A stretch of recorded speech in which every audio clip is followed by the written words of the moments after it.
Hey,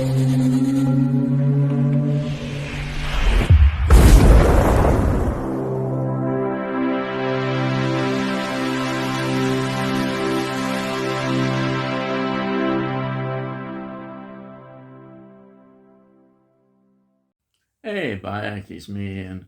And in today's video, I'm looking at this. This is Scream and Scream Again from 1970. Yes, what a film. I've got to just talk about this. It's a great addition as well from Radiance. But, oh yes, let's talk about this film. Now, it's 95 minutes long. It's really a sci-fi horror film. I think that would be a good category to put it in. It's got all sorts of elements in it. On Rotten Tomatoes, 65%. But I think there was a lot of hostility to some extent when this was released about it. A lot of people, I think, found it a bit confusing, a bit it just didn't gel for them. But now in retrospect, as usual, we look back and see, yes, but I can understand certain concerns about the film, but you just take it as it is and you just get into it. And yeah, that's where it is. Now, it's written by Christopher Wicking, who has quite an association with the director, of course. We'll talk about that in a minute. But it's based on a novel called The Disorientated Man by Peter Saxon. And this is an Amicus production. And also the distributor, now this is important, is the AIP, American International Pictures. They had this association with, particularly with the director. And the director is Gordon Hessler. Yeah, I also, Amicus. It's an Amicus film as well. That's important because we love our Amicus films. Anyway, let's get back. It's directed by Gordon Hessler. Now, he's a German-born British film director. And he directed The Oblong Box from 1969. Now, this is an important film because this also was going to be directed by Michael Reeves. Unfortunately, he became too ill, and as we know, eventually died. The legendary director Michael Reeves, who made 3 films, which culminated in The Witchfinder General, which of course was Vincent Price. Vincent Price was in this film. Vincent Price, of course. Well, there he is. But yeah, so he came in and did The Oblong Box, and was very much involved in the writing with Christopher Wicking to that, and which of course is a Vincent Price film. I think his direction is very interesting. He apparently had a documentary sort of background behind him, and he somehow had a certain style which we do see in this film, and it works well. It really does, especially for that particular time period. He was also director of another of these films, the AIP, which had Vincent Price in, which is a film I've not seen and I'm really interested in to see, which was Cry of the Banshee from 1970, the same year as this. Now, that looks really interesting. I might try and check that out sometime if I can. But he did lots of TV work. I mean, you look at his TV CV and it's just massive. But yeah, this director certainly adds a lot to this. Now, the cast. Let's talk about the cast. The cast is headed by Vincent Price. Dr. Browning he plays, and quite a sinister character he is. And then, of course, you've got the headlines as it looks. We've got Vincent Price at the top, and we've got Christopher Lee mentioned. Yes, Christopher Lee plays Fremont, but if you're expecting a lot of Christopher Lee, you get more appearances in and out. He's not dominant in the film, but an important part of the film, particularly at the end, you see him. But yeah, he's in it. But then we've got on the bill as well Peter Cushing, so you're excited. You think, oh yes, the three of them together in a film. Peter Cushing, it's a cameo appearance. Really, it's disappointing because you want more of him, and he's there, and oh dear. But he plays the sort of Eastern European character, Benedex. Yeah. I won't say it anymore, but you'll notice it when it happens, and then there it is. Then, so they're the three that are on the film poster and highlighted, but really it's Vincent Price who is the star of the film. But then we've got Alfred Marks playing Detective Superintendent Bellever. He was a comedian and actor, and they certainly shows that in this film. No, a notable film he was in actually was Valentino from 1977, which was a Ken Russell film. That was quite a success. He was in that. Then we've got Marshall Jones as Contrans.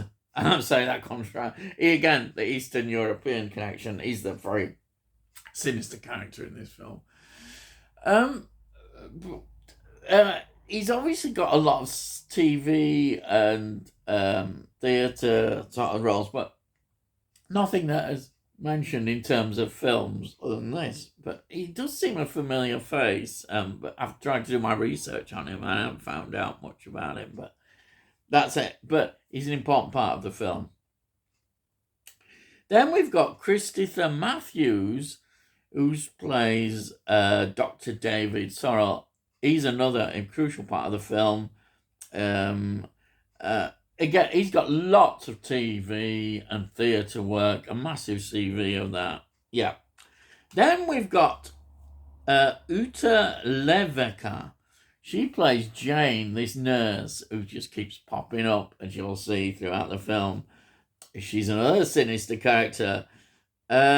She was a German actress. She was in Desard, 1969. And here we are, we've got a connection. She was in The Oblong Box, 1969. See how it all links up, with the director and writer involved.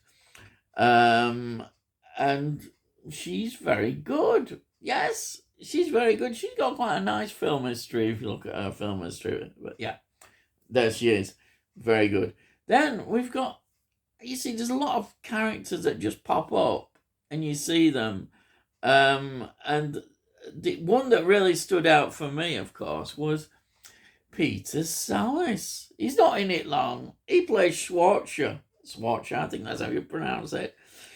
Because Peter Sallis, absolute legend. He was in The Curse of the Werewolf, Hammer film 1961. Not a very big part, but he was in a much bigger role in Taste the Blood of Dracula 1970, which is an absolute favourite of mine. An absolute favourite. But of course, if you mention Peter Sallis, people think Last of the Summer Wine, where he was in that series from 1973 right through to 2010. It ran a long time. He played Clegg. And then, of course, he's the voice in Wallace and Gromit. Yes, he's a legend, his voice. We all know it when we hear his voice. Oh, yes. Sadly, he died in 2017. But yeah, and yeah, he's not in it long, but I just thought I'd like to point that out. There's a lot of faces in this that you see. Yes. Now, this film, again, it tells you a lot about this film. It was made in a month. They used to shoot them quick, as they say, get it all in the script, and the director had to get on with the schedule, and he got it all done. Now, Shepperton Studios was the used for a lot of the settings, obviously. And then we've got like Trafalgar Square we see in there. Looked quite good. And then we've got in Chertsey in Surrey. They're the main locations, all put together nicely.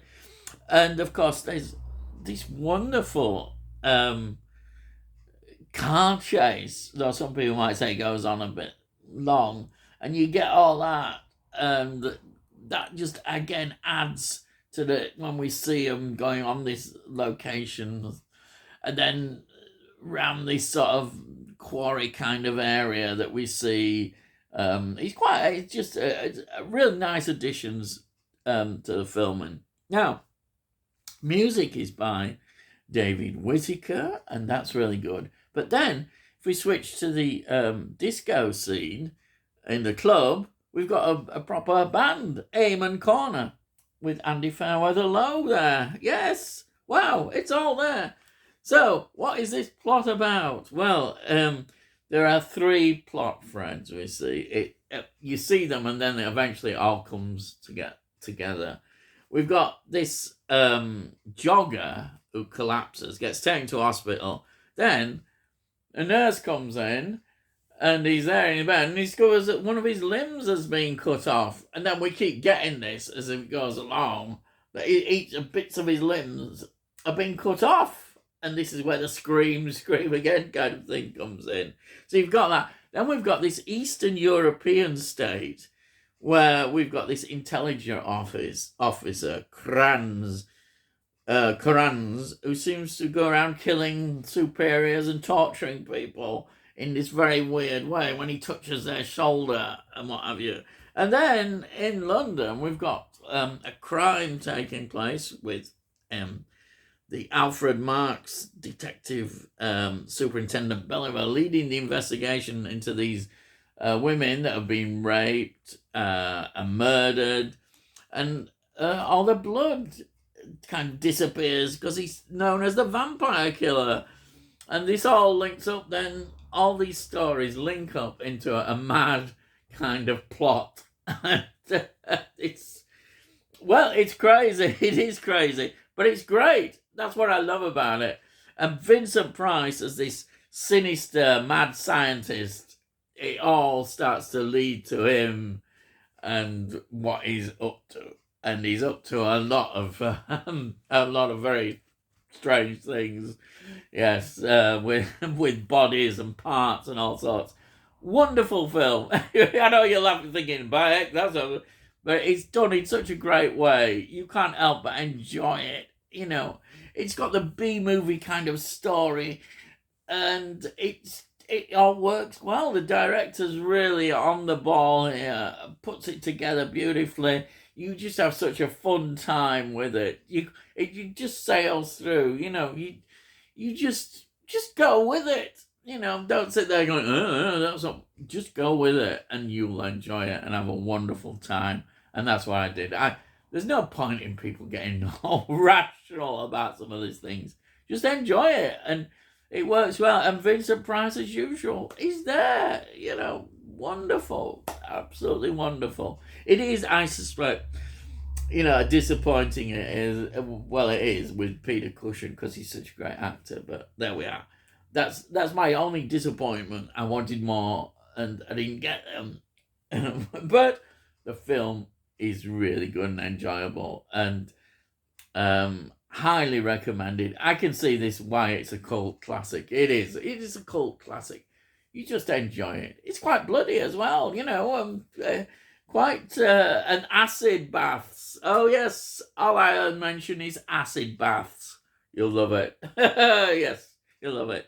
Now, I'll only just show you this very quickly. Here's the Radiance release. This is a brilliant release. Great extras. I did the unboxing of it, and say we got some art cards, we got the book, got a wonderful disc, we got the original the artwork on the other side here as well. Fantastic edition.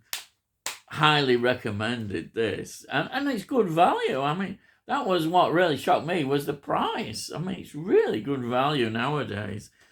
And they've done the extras are great. You get some really nice, interesting interviews as well. Absolutely loved it. Yeah. And that's it. Please, if you love all these kind of culty films, sci-fi horror, I'm in heaven. Here it is. Yes. They've done a great job. I'd love to see more and more of these kind of films being released, discovered and put out. Yes. Wouldn't it be great? So, if you're new to the channel, please subscribe, and then we'll let you know when I produce these videos. And if you like this, please give it a like. It all helps with algorithms and all that kind of stuff. And so hopefully more people might get to watch these videos. I'll press the one like, I don't know. But it all costs note. So you can't say fairer than that nowadays. It costs note. Yes. And if you've got any comments, please put your comments in down. I really love to read them. It's great. I just love your comments. Thank you. And that's it. Yes. So all I gotta say is, I'll see thee again.